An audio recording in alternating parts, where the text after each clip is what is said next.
This is Sales Players, and I'm your host, Jesse Woodbury. I've spent my career selling for early stage companies, and now I'm on a mission to help reps and operators find tips, strategies, and resources for generating more pipeline, closing more deals, and building wealth in tech sales. To learn more, visit salesplayers.co.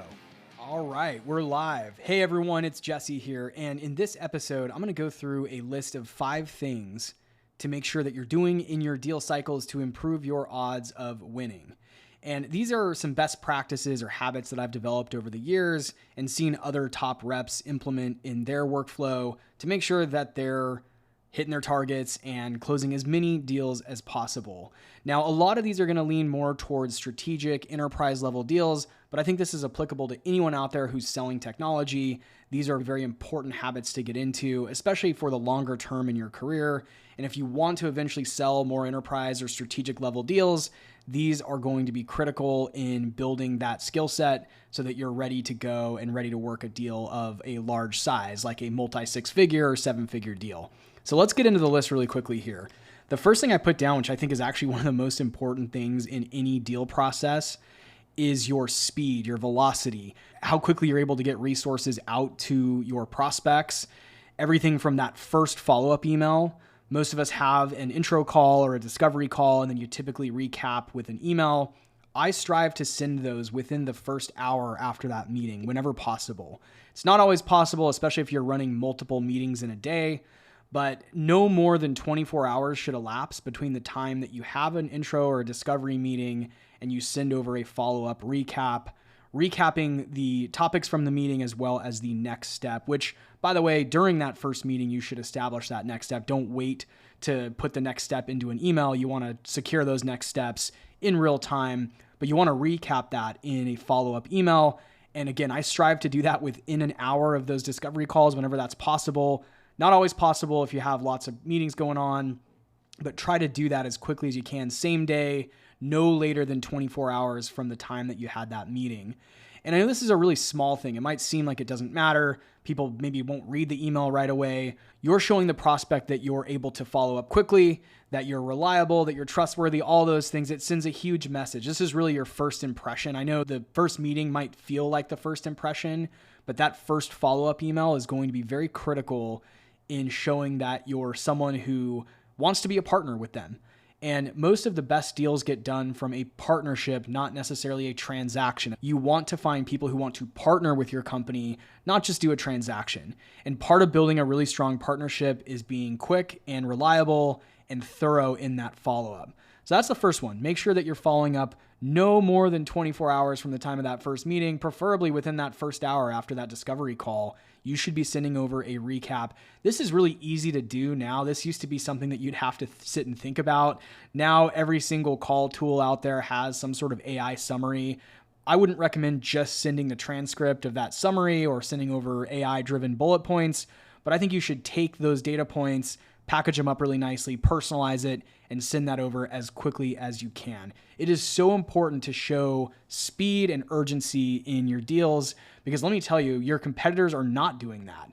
And if that's one thing that can create a moat for you or a competitive edge for you, you might as well do it.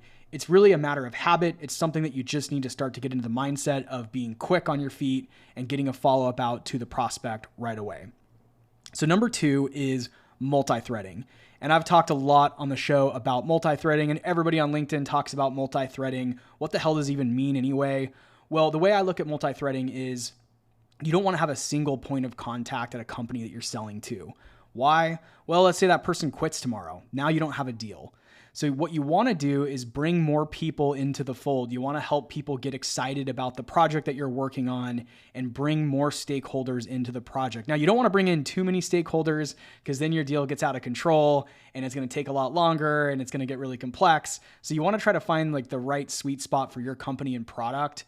And that can be anywhere from 3 to 10 buyers, depending on what you sell and how technical the product is. But you want to get more people excited and involved. That way, if one person leaves the company or one person goes quiet on you, you always have someone else to fall back on.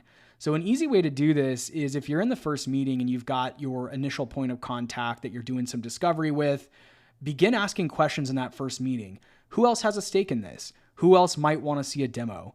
Who else owns this? Those are some really good questions to get them talking about who would need to be involved in the deal and get them to name the person, not just their title, but tell them who. Is it John? Is it Jane? Who is it? And once you know who it is, you can politely ask if they should be included in the next meeting. You can be proactive and add them to the next meeting if you'd like, but you're sort of getting that buy-in early on, and you're beginning to build this tribe of people that are going to help you move the deal across the finish line. It's really not something that has to be too complex. It's getting more and more people excited about the project and bought into what you're doing. So you want to start that from the first interaction, figure out who else needs to be involved. Now, the third point I put down is actually related to the second point, and that is getting your executive sponsor identified and involved as soon as possible, especially right now in this market. Everyone right now is in a holding pattern, and they're looking for their executive leadership to sign off on what they're working on. So it's really important early on in your deal cycle to understand who the executive sponsor of the project is, who makes the decision, who owns the P&L of the department that's evaluating your solution. That way you can begin to think about how to involve them in the process. And it's another form of multi-threading. This is just going up to the executive level. And I've talked about some ways that you can help engage executives, but the first line of defense is to just identify who the executive sponsor of the project is. A really easy way to do that is just to ask the question, is this a sponsored project, or is this just something you're working on the side? It sounds like a really simple question, but it actually gets a pretty good response from a main point of contact. They might say, actually, yeah, our vice president of operations is sponsoring this as part of a greater initiative for the company. Great. I want to learn more about that. Who's your VP of operations, and what's this initiative that they're working on? There you go. Now you've got the beginnings of your executive presence in the deal, and you can start to think about who the executive sponsor is and how you as the seller can reach that person to get them engaged in the deal. Right now, that's a critical part of closing deals, is getting that executive buy-in and going as high as you can in the organization to the decision maker. The next one I put down here is building a mutual action plan. I've also talked about mutual action plans a lot on the show. Part of my coaching actually shows you how to implement a mutual action plan in your deals. And if you're interested in my template, be sure to reach out via email or LinkedIn, and I'm happy to share my template with you. But a mutual action plan is basically a project milestone plan. It's you showing that you can look ahead to whatever their compelling event is, and you can work backwards from a goal. Maybe that goal is to go live with the software.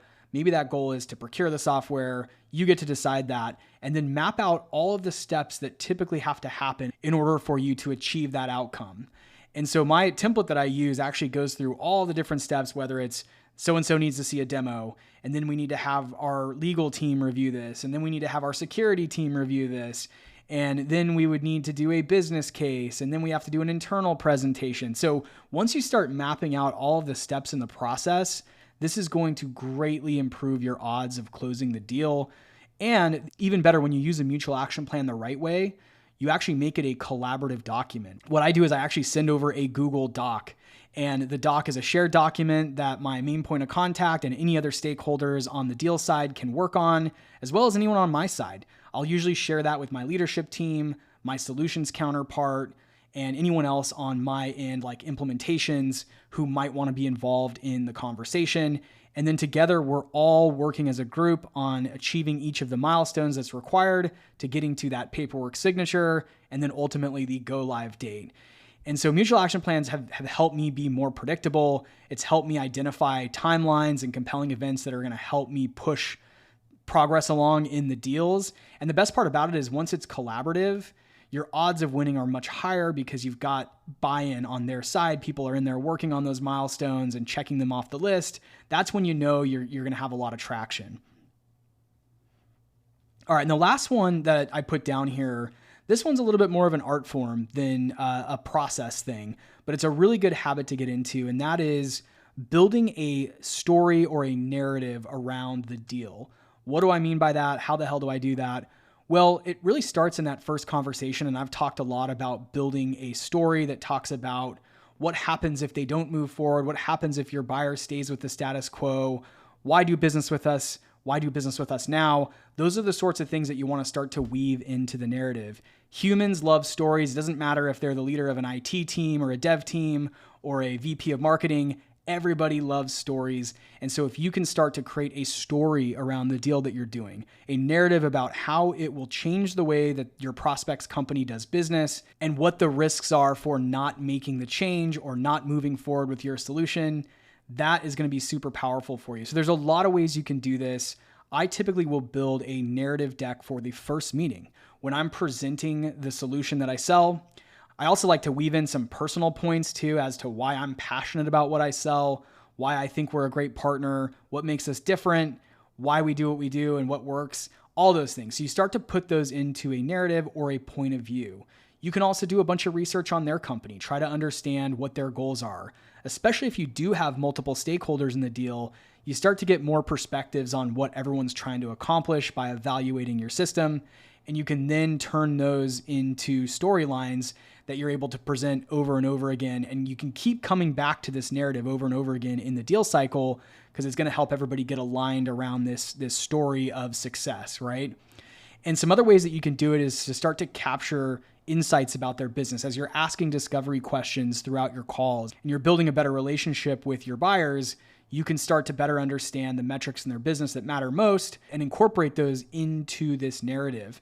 Because ultimately what's going to come out the other end of that is not only a strong narrative and a point of view on how you can help and why they must move forward, otherwise the world will end, but you're also going to start to be able to build a very strong business case for your solution. And that starts with telling a really great story, using data and insights that you capture over the discovery process and throughout the course of the deal cycle. So that's it. That's a really quick list of habits you can get into to help you improve your odds of closing your biggest deal yet in your career. I hope you enjoyed listening and take care.